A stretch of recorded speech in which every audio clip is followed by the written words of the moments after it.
Assalamualaikum warahmatullahi wabarakatuh. Sahabat-sahabat sekalian, semangat pagi.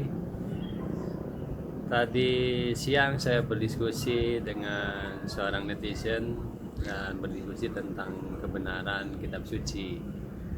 Dan seperti biasa sahabat-sahabat sekalian, kalau berdiskusi banyak orang yang bukan berdiskusi tapi menghujat.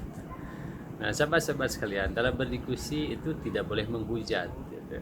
Jadi tidak boleh merendah-rendahkan, tidak boleh berkata-kata kotor dalam berdiskusi. Tapi berdiskusi itu adalah berargumen. Jadi pendapat kita didukung oleh argumen. Kalau kita punya pendapat lain, didukung lagi oleh argumen. Argumen itu bisa dalam bentuk data, fakta, angka-angka, pernyataan-pernyataan, teori-teori gitu ya. Jadi yang saya tadi saksikan berdiskusi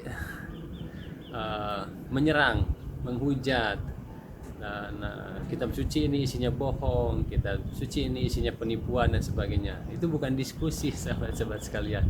Jadi ini saya coba bagaimana ajarkan berdiskusi, dan tentu di dunia pendidikan kita harus mengajarkan bagaimana berdiskusi.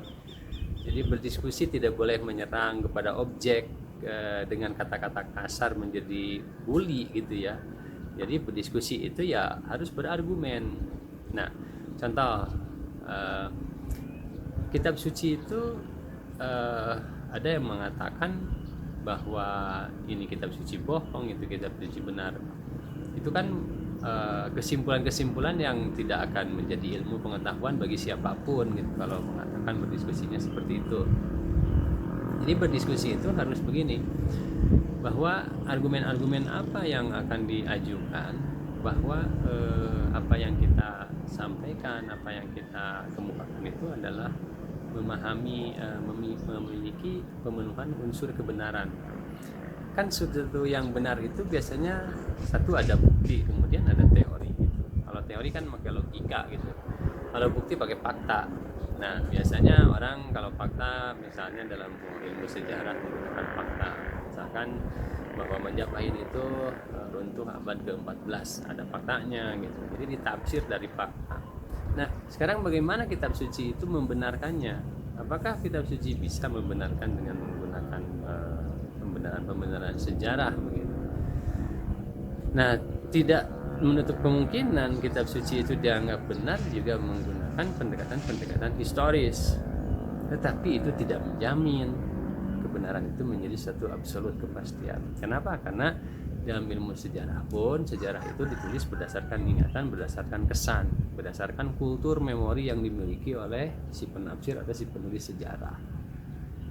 Jadi amannya menurut pendapat saya, pembuktian bahwa kitab suci itu benar atau kitab suci harus holistis, tidak boleh melihat kepada satu sisi. Dan yang paling urgen adalah kitab suci itu, kalau kitab suci itu benar datang dari Tuhan, harus diuji isi dari kitab suci itu sendiri. Itu sahabat-sahabat sekalian. Jadi diuji sekarang. Jadi kitab suci itu diuji sekarang. Apakah itu dia mengandung kebenaran atau tidak? Begitu sahabat-sahabat sekalian. Dan ini tidak akan pernah berakhir. Dan pembuktian kitab suci Al-Quran itu misalnya tidak akan pernah berakhir, karena orang meyakini itu dari Tuhan. Dan pasti ada orang yang menyangkal sesuai dengan kapasitas daripada intelektual pengetahuan yang dimilikinya. Demikian sahabat-sahabat sekalian, semoga bermanfaat. Jadi tugas di dunia pendidikan bagi kita semua adalah mengajarkan bagaimana berdiskusi ya. Jadi berdiskusi itu bukan membuli, bukan menyerang, tapi diskusi itu adalah seni berargumen. Maka untuk berdiskusi kita harus punya modal pengetahuan, metode dan sebagainya. Dan itu harus berlatih terus. Dan untuk itu dunia pendidikan punya PR yang besar untuk ini. Terima kasih. Assalamualaikum warahmatullahi wabarakatuh.